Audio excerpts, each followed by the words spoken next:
ගෝවන් Chaminda accident එකක් කියන්නේ process මාලාවක් නේද?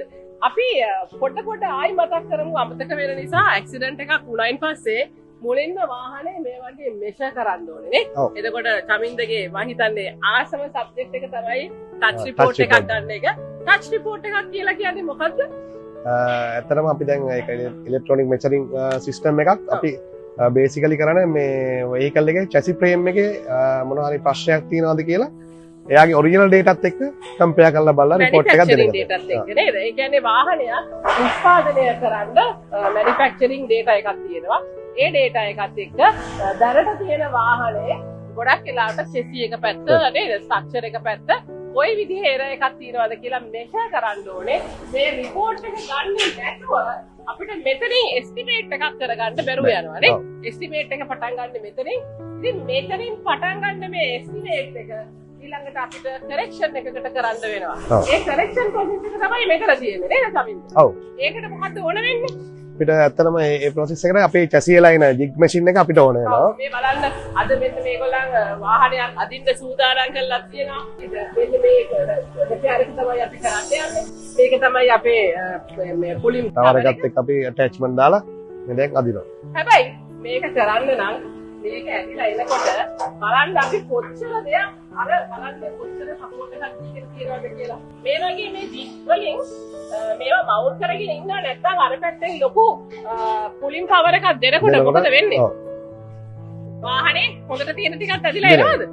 එහෙම වෙයිනේ. අනිවාර්යෙන් වෙනවා. ඉතින් ඒක නිසා අර පැත්ත හොඳටම ක්ලෑම් කරගෙන තියෙන්නේ. මෙන්න මේක අදින්න යන්නේ. ඉතින් මේ වගේ දෙයක් නැත්නම් කරන්න වෙන්නේ කොහොමද? රත් කර තල. හැබැයි රත් කරොත් ඉතින් ස්ට්‍රෙන්ත් එක නැතුව යනවා. මෙන්න මේ කොටස අපි අපේ හදවත කියලා කියන්නේ නේද චමින්ද? ඒකට තමයි ග්ලිට්ස් පාක් අපි දක්ෂම අපි ගොඩක් ටෙක්නොලොජි පාවිච්චි කරන්නේ ගොඩක් ලාට මේ ළමයින්ට මේක පහසුවෙන් කරගන්න නිවැරදිව කරගන්න තමයි ටෙක්නොලොජි පාවිච්චි කරන්නේ. ඉතින් ටච් රිපෝට් එකකින් පටන් ගන්න එස්ටිමේට් එක මේ වගේ GK එකට මවුන්ට් කරලා GK එකට රිපෙයාර් කරලා හරියට මේ කොහොම නිවැරදි වුණායින් පස්සේ ඩේටා වලට නිවැරදි වුණායින් පස්සේ තමයි පේන් ප්‍රොසෙස් එකට යන්නේ. අපි කතා කරනවා මේ පේන් ප්‍රොසෙස් එක ගැන.